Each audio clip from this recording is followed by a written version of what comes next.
கிறிஸ்துவுக்குள் அன்பானவர்களே, இந்த காலை பொழுதில் உங்களை இந்த வீடியோ மூலமாக சந்திப்பது மிகவும் மகிழ்ச்சி. இந்த நாளிலும் நாம் ஆராதனைக்காக ஆயத்தப்பட்டு ஆராதிக்க கூடியிருக்கிற சூழ்நிலையில் ஆவியானவர் நாம் எங்கே கூடியிருக்கிறோமோ நம்முடைய இல்லத்தில் நம்மோடு கூட இருந்து நம்மை ஆசீர்வதிக்கும்படியாக சபை பிள்ளைகள், விசுவாச பிள்ளைகள் மற்றும் இதை கேட்கிற யாவருக்கும் தேவன் நன்மை செய்வாராக. இது மே மாதம் 1ஆம் வாரத்தின் ஆராதனை. இந்த நாளில் திருவிருந்து ஆராதனையாக நாம் அனுசரிப்பது உண்டு. இந்த நாளிலும் அப்படி செய்ய முடியாத இந்த சூழ்நிலையில் அவருடைய வார்த்தை என்ற மன்னா நம்மளை போஷித்து காக்கும்படி நம்மை அர்ப்பணிப்போடு இந்த ஜெப வேளைக்கு ஒப்பு கொடுப்போம்.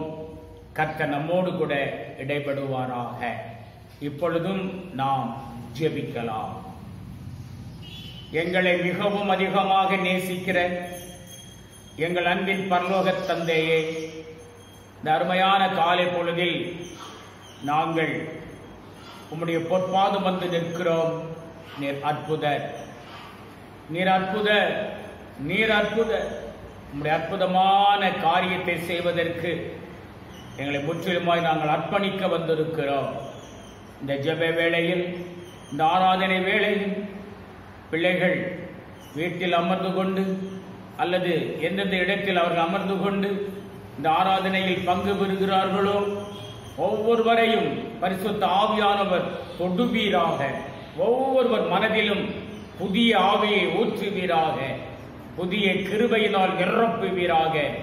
இந்த புதிய மாதத்தில் பிள்ளைகள் முதல் வாரத்தில் தங்களுக்கு ஆராதனையின் கூடாரத்தில் சென்று ஆராதிக்க முடியாவிட்டாலும் இந்த வார்த்தையை கேட்டு ஆராதிக்கிற இடத்தில் கர்த்தர் வந்து பிள்ளைகளை ஆசீர்வதிக்கும்படி செபிக்கிறேன். என் நாமத்தை பிரஸ்தாபப்படுத்தும் எந்த ஸ்தானத்திலும் வந்து நான் உங்களை ஆசீர்வதிப்பேன். ஆசீர்வதிக்கிறவர, ஆளுகை செய்கிறவர எங்களோடு கூட இடைபடுவீராக. பிதாவாகிய தேவன், குமாரனாகிய தேவன், பரிசுத்த ஆவியானவராகிய தேவன், திரியேக தெய்வம் கர்த்தர் எங்கள் மேய்ப்பராகவே இருக்கிறேன். எனவே இந்த ஆராதனையை முற்றிலுமாக உடைய கரத்தில் நாங்கள் ஒப்பு கொடுக்கிறோம். அப்பா, இதை பொறுப்படுத்திக் கொள்ளும். ரட்சகர் இயேசு நாமத்தினாலே இந்த இடத்தில் ஷூட்டிங் செய்கிற பிள்ளைகளையும், துதிக்கிற பிள்ளைகளையும், ஆராதிக்கிற பிள்ளைகளையும் உடைய அபிஷேகம் நிரப்பும்படியாக தாழ்த்தி செபிக்கிறேன். நீர் உயர்ந்தவர், உன்னதவர். உமைக்கே ஸ்தோத்திரம். இயேசுவின் நாமத்தில் பிதாவே, ஆமென். இப்பொழுதும் துதி பாடலாக நாம் இந்த பாடலை பாடுவோமாக. வார்த்தை சொல்லும் கர்த்தாவே, எங்கள் வாழ்க்கையெல்லாம் செழிப்பாகுமே. ஒரு வார்த்தை சொல்லும் கர்த்தாவே, உம் வார்த்தையிலே சுகம், உம் வார்த்தையிலே மதுரம், உம் வார்த்தையிலே எல்லாம் சந்தோஷம். உம் வார்த்தையிலே சுகம், உம் வார்த்தையிலே மதுரம், உம் வார்த்தையிலே எல்லாம் சந்தோஷம். ஒரு வார்த்தை சொல்லும் கர்த்தாவே, மாறாவின் தண்ணீரெல்லாம் மதுரமாக மாறி போகும். மாறாவின் தண்ணீரெல்லாம் மதுரமாக மாறி போகும். கண்ணீர் மாறிடும், துக்கம் மாறிடும். கண்ணீர் மாறிடும், துக்கம் மாறிடும். ஒரு வார்த்தை சொன்னால் போதுமே. நீ ஒரு வார்த்தை சொன்னால் போதுமே. ஒரு வார்த்தை சொல்லும் கர்த்தாவே, எங்கள் வாழ்க்கையெல்லாம் செழிப்பாகுமே. ஒரு வார்த்தை சொல்லும் கர்த்தாவே, இருளான வாழ்க்கையெல்லாம் ஒளியாக மாறி போகும்.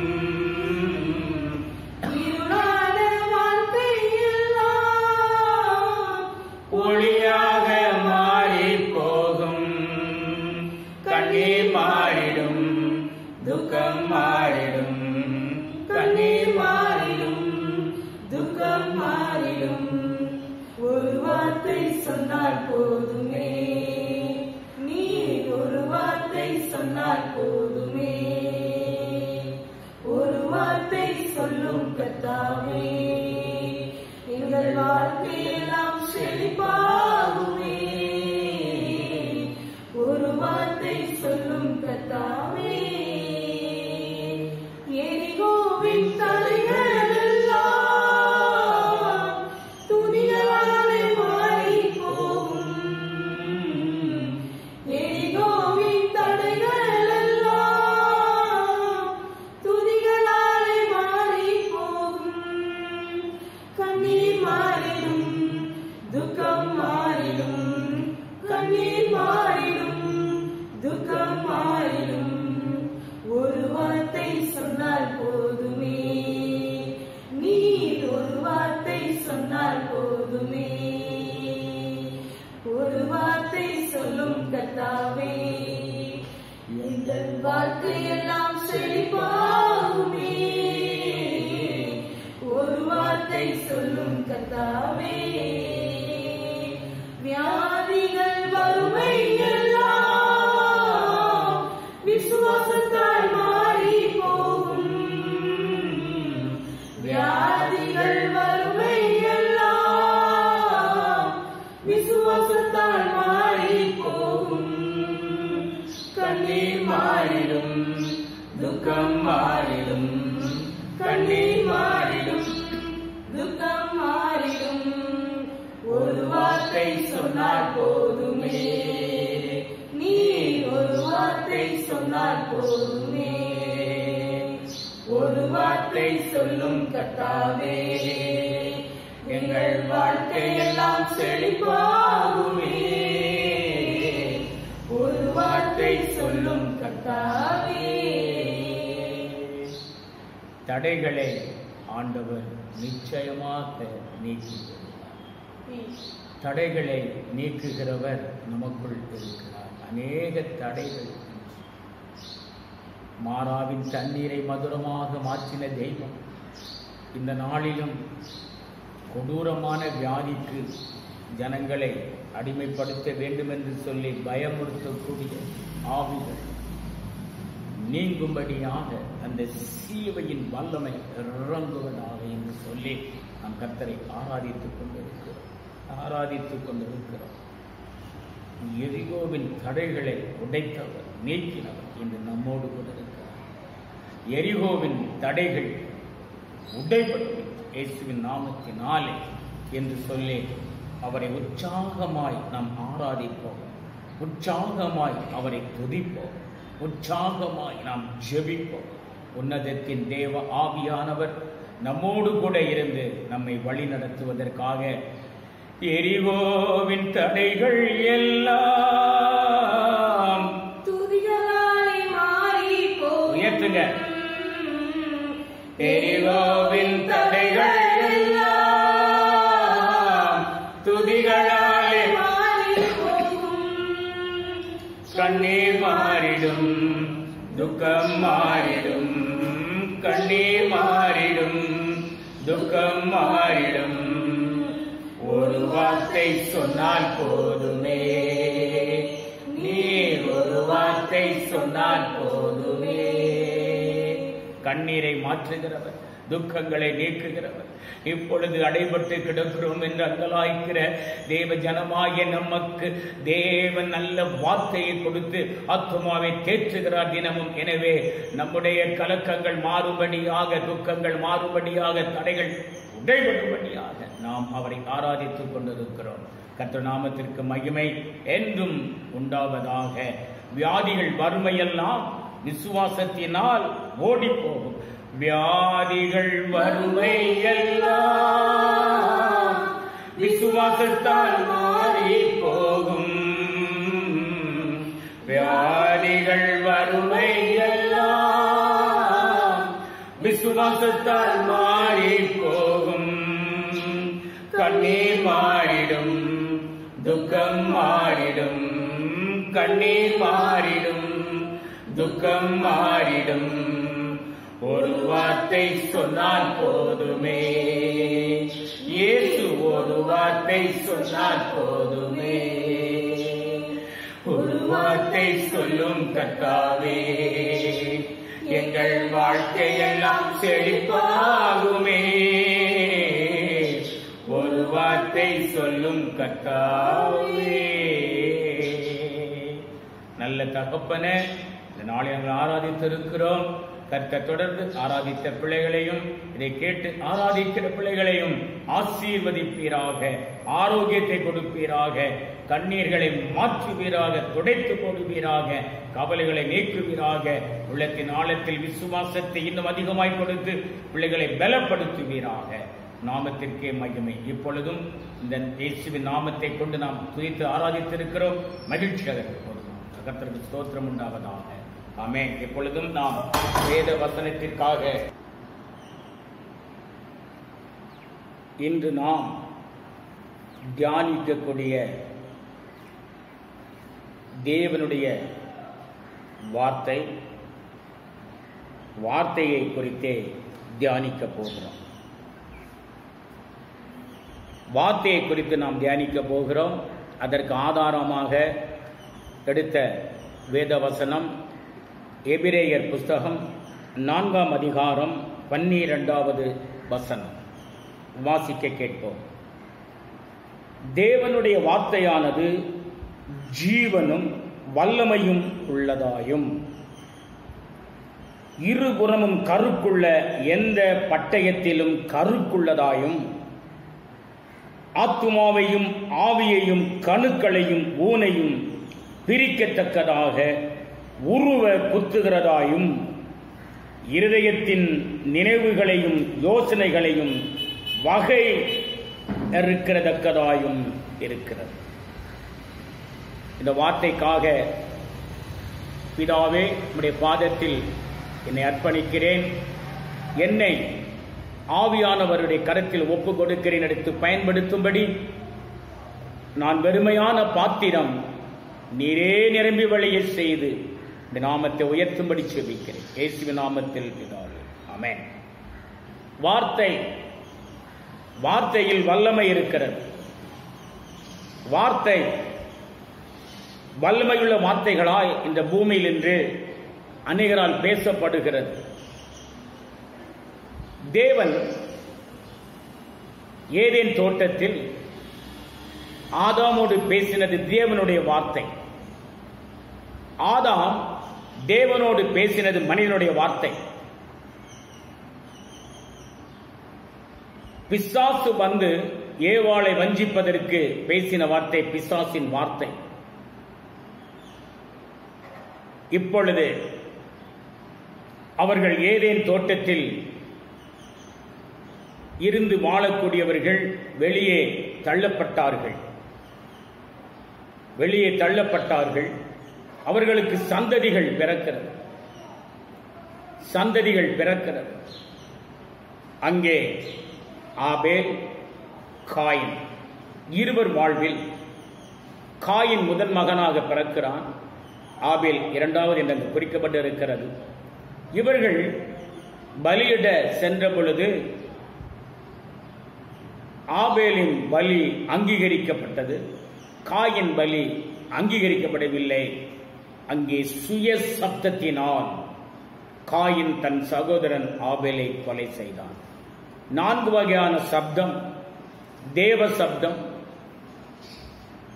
மனித சப்தம், சாத்தானின் சப்தம், சுய சப்தம் என்று செய்திகளில் கேட்கிற உலக பிரகாரமான மனித சப்தத்தினால் அநேகர் பயத்தின் பீதியில் சுகமில்லாமல் இருக்கிறார்கள், பதற்றத்தில் இருக்கிறார்கள்.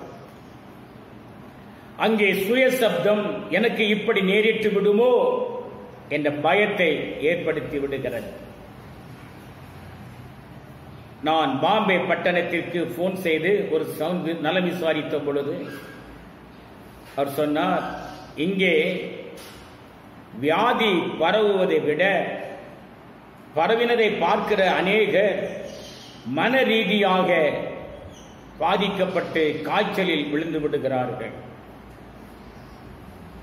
இந்த காலை பொழுதில் ஆண்டவரை ஆராதிக்கிற பிள்ளைகள், ஆண்டவருடைய வசனத்தை மனதில் பதித்திருக்கிற பிள்ளைகள், ஆண்டவருடைய வசனத்தை எப்பொழுதும் தியானம் செய்கிற பிள்ளைகள் கலங்க வேண்டிய அவசியமே இல்லை. காரணம், தேவனுடைய வார்த்தை நம்மை தைரியப்படுத்துகிறது, ஆலோசனை சொல்லுகிறது, ஆரோக்கிய சுகபலத்தை அது கட்டளையிடுகிறது.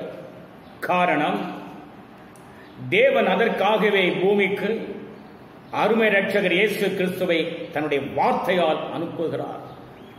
எனவே யோவான் எழுதின சுவிசேஷம் 1ஆம் அதிகாரம் 1ஆம் வசனத்தில், ஆதியிலே வார்த்தை இருந்தது, அந்த வார்த்தை தேவனிடத்தில் இருந்தது, அந்த வார்த்தை தேவனாகவே இருந்தது. அதே 1:14 அந்த வார்த்தை மாம்சமாகுகிறது. அந்த வார்த்தை மாம்சமாகி, அழகாக எழுதப்பட்டிருக்கிறது, அந்த வார்த்தை மாமிசமாகி.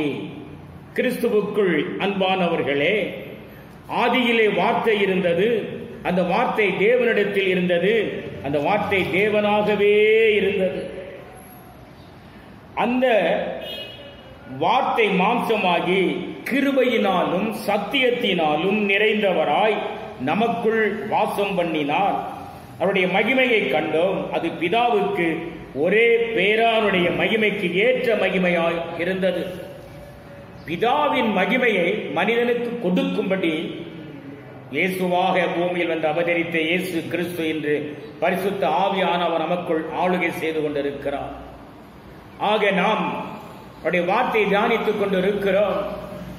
திருவிருந்து ஆராதனையில் அப்பத்தை பிட்டு ரசத்தை இரத்தத்திற்கு அடையாளமாக நம்முடைய கர்த்தருடைய பந்தியில் பரிமாறக்கூடிய சூழ்நிலையில் அவருடைய வார்த்தை நமக்கு அப்பமாக நம்முடைய உள்ளத்தில் கடந்து செல்லட்டும், இந்த ஆரோக்கியத்தை கொடுக்கட்டும்.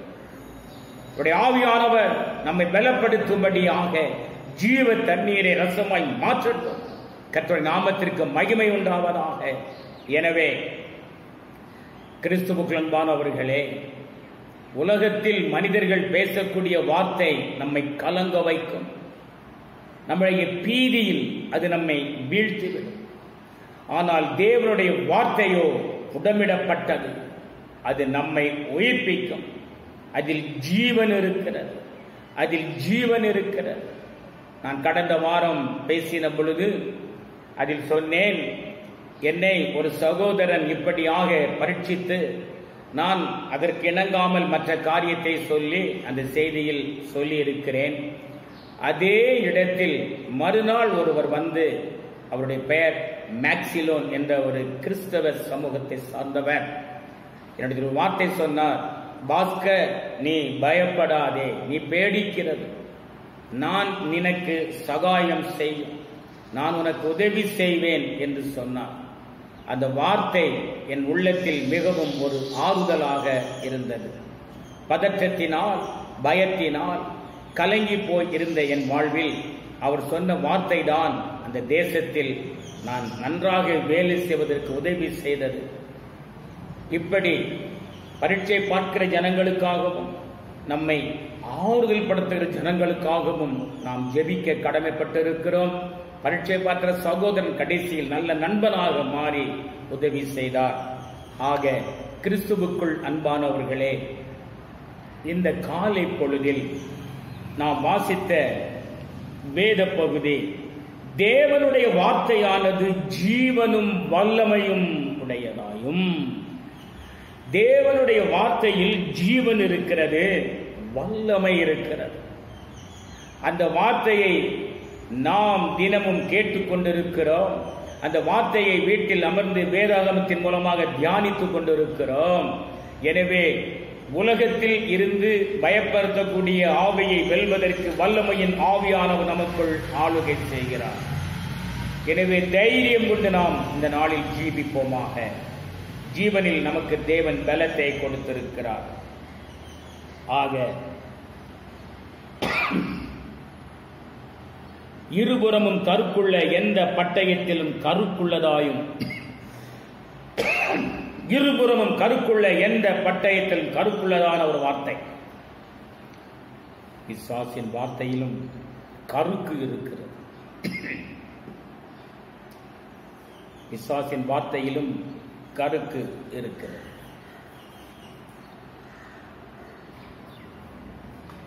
பிசாசின் வார்த்தையிலும்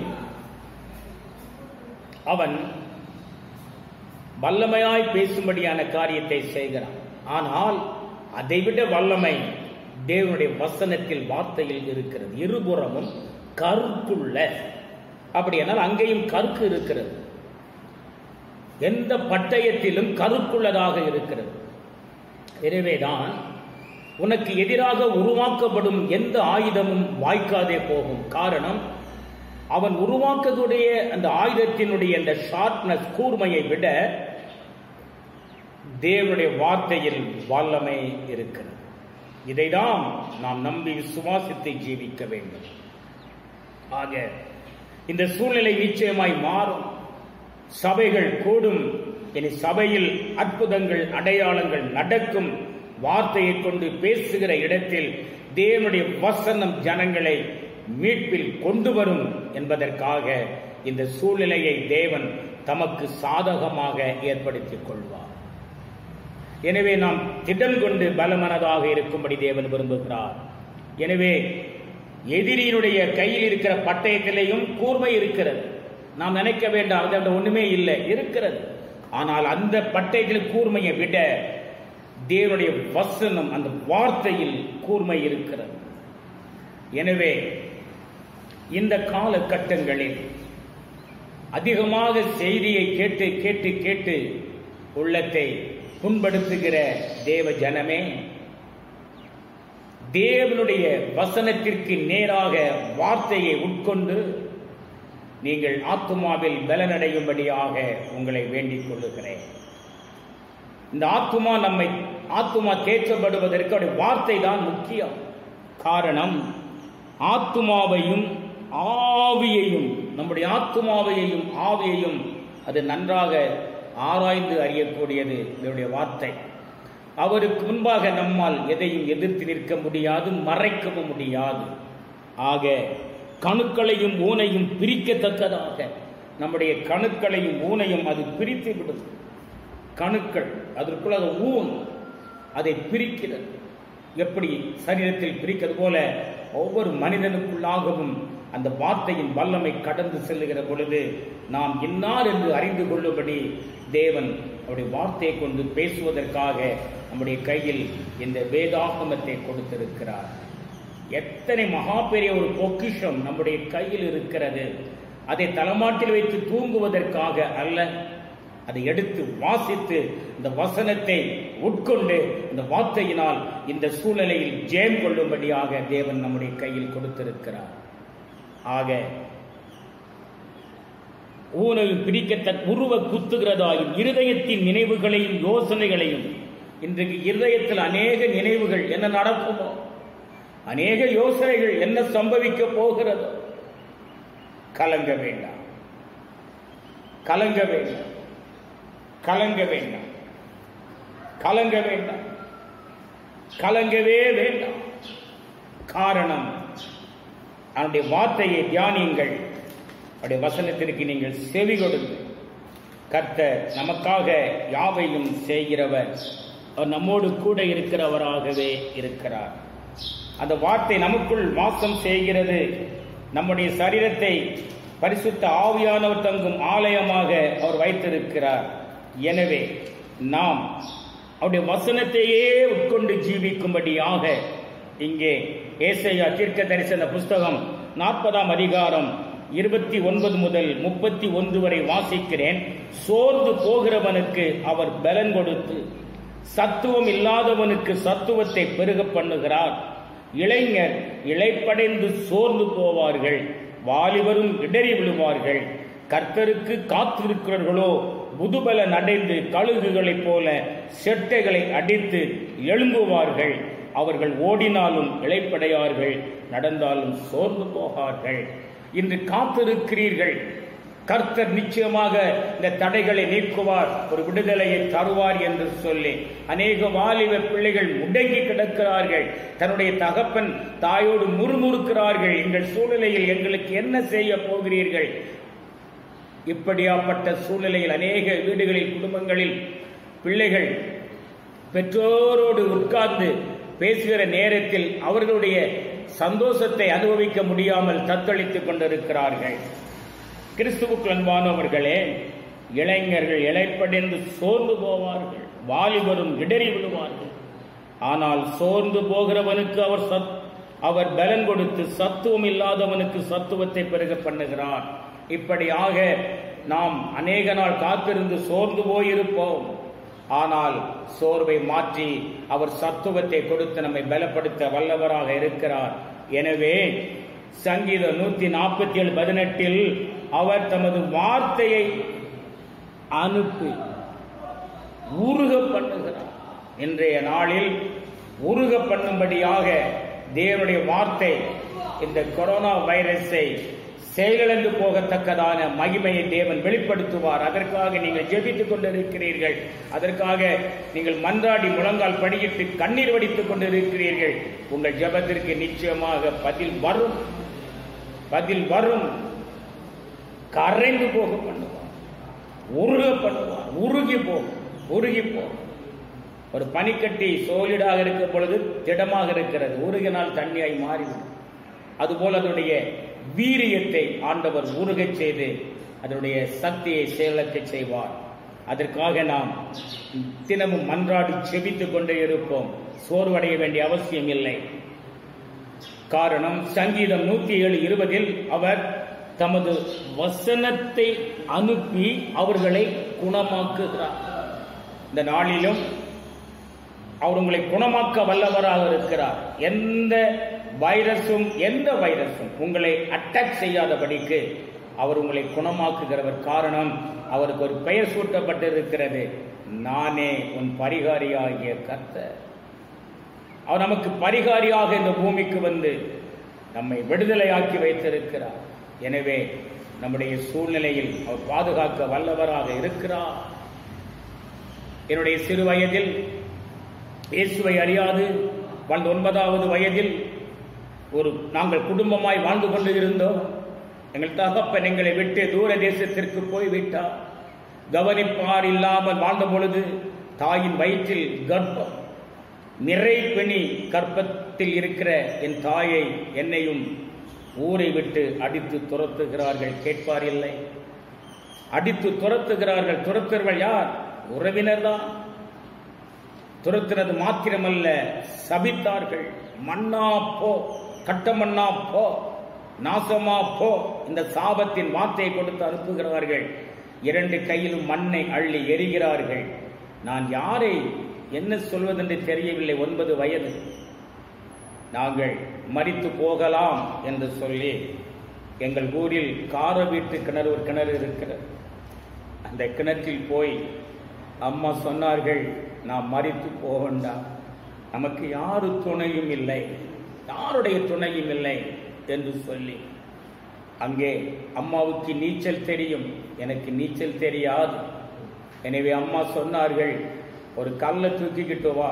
கல்லை கட்டிக்கிட்டு நான் என் உடம்புல நான் ஒன்று தூக்கி முதல்ல போடுறேன். கல்லை கட்டி போடுறதுனால, நான் விழுறதுனால நானும் இறந்துடுவேன். ஏன்னா நீ மரித்து ஒருவேளை நான் இன்னைக்கு உயிரோடு இருந்துட்டோம் அப்படின்னா அந்த வேதனையில் நான் செத்து போயிடுவேன், நம்ம அப்படியே செத்து விடுவோம் என்று சொல்லி. ஆக கிறிஸ்துவுக்குள் அன்பானவர்களே, அந்த நேரத்தில் நான் கல்லை தூக்குவதற்கு, அந்த பாறாங்கல்லை தூக்குவதற்காக ஒரு பாறைக்கு கடந்து செல்லுகிறேன். நான் கல்லை தூக்கிக்கிட்டு மேலே ஏறிட்டு பார்க்கிற பொழுது என்னுடைய அம்மாவுடைய தகப்பன், அவர் பாம்பேலிருந்து வந்திருக்கிறார். எங்களுக்கு தெரியாது. என்னடா செய்கிற அப்படின்னு சொல்லி ஒரு சப்தம், அந்த வார்த்தை, என்னடா செய்கிற, இந்த வார்த்தையை கேட்ட உடனே நிமிர்ந்து பார்த்தால் தாத்தா இந்த மாதிரி அம்மா சொல்றாங்க, நாங்க சாக போறோம், எதுக்குடா சாகணும், வாழணும்டா அப்படின்னா. அதனால கல்லை போட்டுட்டு எங்க தாத்தா என்னை கட்டி பிடித்து அழுதார். எங்க அம்மா வந்து கட்டி பிடித்து அழுதார். ஒரே மகள். ஆக அன்று தூதன் போல் என்னுடைய தாத்தா வந்து எங்களை காப்பாற்றினார். வந்ததே தெரியாது. மரணம் எந்தனுடைய மனிதன் ஒப்பு கொடுக்கவில்லை. தேவன் நம்மை தாயின் கற்பத்தில் உருவாகும் முன்னே உருவத்தை அறிந்தவர். இந்த பூமியில் எத்தனை நாட்கள் வாழ வேண்டும் என்று முன்குறித்தவர். நாம் அவரை அறியாது இருக்கிற பொழுதும் அவர் நம்மை இன்னார் என்று அறிந்தவர். அந்த நாளில் அந்த அகோர மரணம், என் தாயின் வயிற்றில் இருந்த குழந்தை, நான் 3 பேரும் காப்பாற்றப்பட்டோம். ஆனால் சாப வார்த்தை, என் தாய் பெற்றெடுத்த என்னுடைய சகோதரன், 2வது சகோதரன் இறந்து போன சில நாட்களுக்குள்ளாக, பிறந்து சில நாட்கள் இறந்து போன சாபம், சாபம், சாப வார்த்தை. ஆனால் அன்று மரணத்தில் இருந்து என்னை காப்பாற்றின தெய்வம். காரணம், எங்களுக்கு அந்த பேர்கால நேரத்தில் சரியானபடி கவனிப்பாரற்று மருத்துவம் இல்லாமல் அந்த மரணம் ஏற்பட்டது. அதன் பிறகு என்னுடைய வாழ்க்கையில் ஒரு வைராக்கியம் வந்தது. அந்த 9 வயதிலேயே இந்த உலகத்தில் உழைத்து ஜெயிக்க வேண்டும் என்ற ஒரு வைராக்கியம். அந்த வைராக்கியத்தை கொண்டு இந்த பூமியில் இதுவரைக்கு வாழ்ந்து வருகிறேன். அநேக இடத்தில் பயங்கரமான மோசம் போக்கு உயிருக்கே, அதாவது பயமுறுத்தி வாழக்கூடிய சூழ்நிலை, உயிர் போய்விடுமோ என்ற பல காலகட்டங்களில் என்னை கர்த்தர் காப்பாற்றினார்.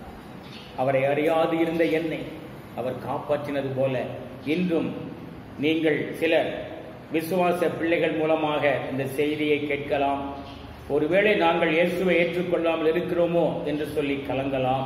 ஆனால் உங்களுக்குள் இயேசு இருக்கிறார். நீங்கள் ஏற்றுக்கொண்ட உடனே அவர் வெளிப்படுவார். உங்களையும் அவர் ரட்சித்து பாதுகாக்கிற தெய்வம் என்பதை நீங்கள் உணர்ந்து கொள்ளும்படி கர்த்தனோடு பேசுவார். ஆக அன்றைக்கு மரணத்திற்கு கொடுக்காதவர் என்னை இன்று வரையும் காத்து வருகிறார். அவரை ஏற்றுக்கொண்ட பிறகு அவருடைய சமூகம் எனக்கு முன் வந்து எனக்கு செய்கிற ஒவ்வொரு நன்மைகளையும் நினைத்து பார்க்கிற பொழுது இந்த ஆண்டுடைய வார்த்தையில் எவ்வளவு வல்லமை இருக்கிறது என்பதை உணர்கிறேன். ஆண்டவரை ஏற்றுக்கொண்ட பிறகு உலக பிரகாரமான வார்த்தை என்னை வீழ்த்த வருகிற பொழுது தேவனுடைய வார்த்தை என்னை தூக்கி நிறுத்தி நடத்தி கொண்டு வருகிறது.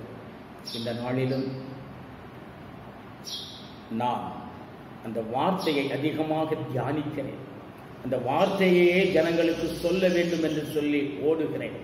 அந்த வார்த்தையை கேட்கிற ஜனங்கள் வாழ்வில் ரட்சிப்பு கிடைக்கும் என்று தீபமேற்ற ஒளியின் வீடு என்று சொல்லி பெயரை வைத்து இருளை மாற்றுவதற்கு இயேசு கிறிஸ்து உங்கள் வாழ்வில் வருவார் என்று சொல்லி தைரியமாக பிரசங்கிக்கிறேன். சுவிசேஷத்தை சொல்லுகிறேன். ஆக கிறிஸ்துவுக்குள் அன்பானவர்களே, இந்த சுவிசேஷ வார்த்தையை கேட்கிறவர்கள் ஆத்துமா நொறுங்கி விடுகிறது. நான் எங்கே இருக்கிறேன்? இருதயம் கடினமான பாறை இதயம் உடைபடுகிறது. ஓ, இப்படி நான் இருக்கிறேனா என்று சொல்லி. ஆக கிறிஸ்துவுக்குள் அன்பானவர்களே, இந்த நாளிலும் அவர் தமது வசனத்தை அனுப்பி அவர்களை குணமாக்குகிறார். அதனால தான் யாக்கோபு 1:8 சொல்லுகிறார், அவர் சித்தங்கொண்டு தம்முடைய சிருஷ்டிகளில் நாம் முதற் பலன்களாவதற்கு நம்மை சத்திய வசனத்தினாலே ஜெனிப்பித்திருக்க. என்னை அவருடைய சத்திய வசனத்தினால் 40வது வயதில் ஜெனிப்பித்தார். அதுவரைக்கும் அவரை மறுதலித்து மக்காச்சோள மாவுக்கும் கோதுமை மாவுக்கும் மதம் மாறின பட்டிகள் என்று சொல்லி அநேகரை அடிக்கப் போனேன். ஆனால் அது வார்த்தையின் வாழ்வில் வந்தபோது நான் இன்னார் என்று என்னை அறிந்து கொண்டேன். இன்னார் என்று அறிந்து கொண்டேன். எனக்குள் இருக்கிறவர் வார்த்தையின் வல்லமையை கொடுத்து என்னை இன்றும் தேற்றி ஆற்றி வருகிறார். எனவே இந்த சின்ன ஒரு செய்தி நிறைய பேச முடியதற்கு நேரம் இதில் பேச முடியாது. தொடர்ச்சியாக கேட்கிற பொழுது உங்கள் வாழ்விலும் கர்த்தராகிய இயேசு கிறிஸ்து உங்களுக்குள் இருந்து பலத்தை கிரியை செய்து அவருடைய வார்த்தை ஜீவனும் வல்லமையும் உள்ளதாக இருக்கிறதை நீங்கள் உணர்வீர்கள். எனவேதான் கர்த்தர் நல்லவர் என்பதை ருசித்து பார்க்கும்படி வேதம் சொல்லுகிறது. அவர் நல்லவர், ஆனால் எப்படி ருசிப்பது? வார்த்தையை தியானிக்க வேண்டும், வார்த்தையை நம்ப வேண்டும், வாழ்க்கையில் விடுதலை வரும். எனவேதான் ஆண்டவரே வார்த்தை. எனவேதான் அவர் சொன்னார், நானே சத்தியம், நானே சத்தியம். சத்திய வேதாகமத்தை கையில் கொடுத்தவர் சத்தியம் நமக்குள் இருக்கிறார். நானே சத்தியம். அந்த சத்தியத்தை தினமும் தியானித்து அவருடைய பார்வைக்கு முன்பாக நாம் ஜனங்களுக்கு நன்மையான காரியங்களை செய்து கர்த்தரை மகிமைப்படுத்தும்படி தொடர்ந்து அவருடைய பாதத்தில் அமர்ந்து ஜெபியுங்கள். இன்று முடங்கி கிடக்கிறோம் என்று சொல்லி சுய சப்தத்திற்கு கீழ்ப்படிந்து விடாதீர்கள். அந்த சுய சப்தத்தினால் வார்த்தைகள் படு மோசமாக வெளியிலே வரும். சுய சப்தம் நம்மை வீழ்த்திவிடும், தேவ சப்தம் நம்மை தூக்கி நிறுத்தும். எனவே தேவ சப்தம், வேதாகம புஸ்தகம் நம்முடைய கையில் கொடுக்கப்பட்டிருக்கிறது. அந்த சப்தத்தை நாம் தினமும் கேட்க வேண்டும், தியானிக்க வேண்டும், அந்த சப்தத்திற்கு நம்மை விட்டு கொடுக்க வேண்டும்.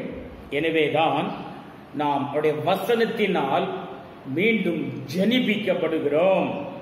எனவே அந்த வசனத்தை இன்று விதைக்கும் காலம் நம்மிடத்தில் வந்திருக்கிறது. விதைக்கிற வசனத்தை விதைக்கிறார். அவரை விதைக்க வேண்டும், வசனத்தை விதைக்க வேண்டும் என்று சொல்லி ஆண்டவர் விரும்புகிறார். ஆக 1 பேதுரு 1:23 அழிவுள்ள வித்தினாலே அல்ல, என்றென்றைக்கும் நிற்கிறதும் ஜீவனுள்ளதுமான தேவ வசனமாகிய அழிவில்லாத வித்தினாலே மறுபடியும் ஜெனிப்பிக்கப்பட்டு இருக்கிறீர்களே என்று அவர் மீண்டும் நம்மை உணர்த்துகிறார்.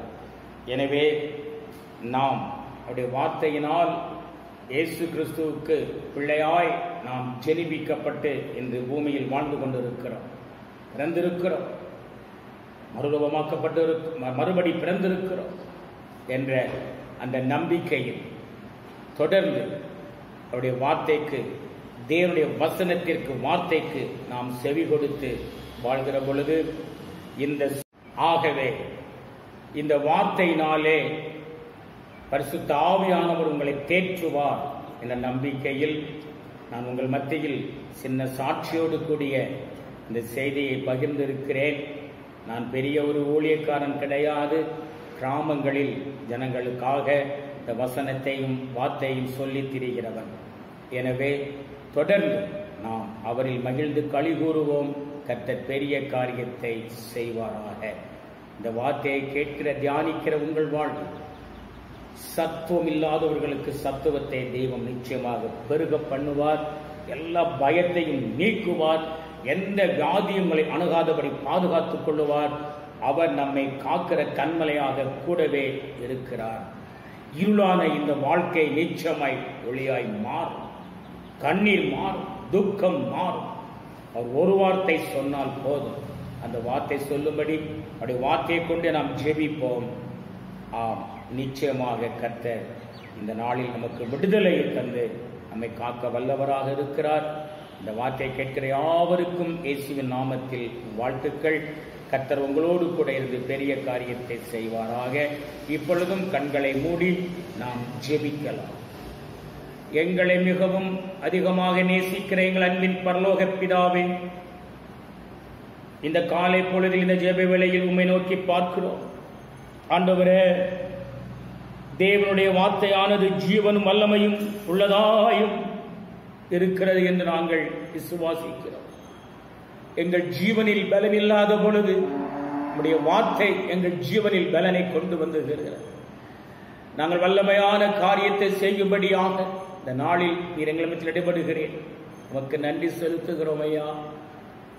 அடிமை உம்மை மறுதலித்து வாழ்ந்த நாட்கள், மனதில் பீதிகள், குழப்பங்கள், உம்மை ஏற்றுக்கொண்டு மறுபடி பிறந்த பிறகு வாழ்கிற இன்றைய வாழ்க்கை, தைரியம், நம்பிக்கை, விசுவாசம், எத்தனை மகா பெரிய ஒரு மேன்மையை நாங்கள் தரித்திருக்கிறோம். இதுபோல அநேகர் வாழ்விலும் நீர் இடைபட வேண்டும் என்று சொல்லி உம்முடைய வார்த்தையை கேட்கிறவர்கள் உமக்கென்று கனி கொடுக்கும்படியாக ஏற்றுக்கொண்டு தேவன் ராஜ்யத்தை சுதந்திரித்து பரலோக ராஜ்யத்தின் பிரஜைகளாய் இந்த பூமியில் வாழ்ந்து காட்டுவதற்கு அனுக்கிரகம் செய்ய வேண்டும் என்று ஜெபிக்கிறேன் ஐயா. அறியாமல் செய்கிற பிள்ளைகளை மன்னிக்கிறவர், அறியாமையினாலே பேசுகிற வார்த்தையை மன்னிக்கிறவர், அறியாமையினாலே வாழ்ற ஜனங்களுக்கு விடுதலை கொடுக்கிறவர். இந்த நாளில் விடுதலை கொடுக்கும்படியாக இந்த வார்த்தை கேட்கிறவர்கள் வாழ்விலும் அதை பிறருக்கு சொல்லுகிற பொழுதும் அவர்கள் விடுதலையாகி இந்த சமூகத்தோடு சேர்க்கப்படுவார்களாக. நன்றி செலுத்துகிறேன். தொடர்ந்து கர்த்தர் நாமம் மகிமைப்படுவதாக. இயேசு கிறிஸ்துவின் நாமத்தில் ஜெபம் கேளும் எங்கள் ஜீவனுள்ள நல்ல பிதாவே, ஆமென். என் ஆத்துமாவே கர்த்தரை ஸ்தோத்திரி, என் முழு உள்ளமே பரிசுத்த நாமத்தை ஸ்தோத்திரி. என் ஆத்துமாவே கர்த்தரை ஸ்தோத்திரி, கர்த்தர் செய்த சகல உபகாரங்களையும் மறவாதே. ஆமென். நம்முடைய கர்த்தராகிய இயேசு கிறிஸ்துடைய கிருபை, பிதாவாகிய தேவனுடைய அன்பு, பரிசுத்த ஆவியானவருடைய அன்னுன்னிய ஐக்கியம், ஜெப ஜீவிதம், வார்த்தையை வாழ்ந்து காட்டக்கூடிய வாழ்வு என்றும் என்றும் ஒரு வருகையிலும் தொடருவதாக. ஆமென். God bless you. God bless you. Amen.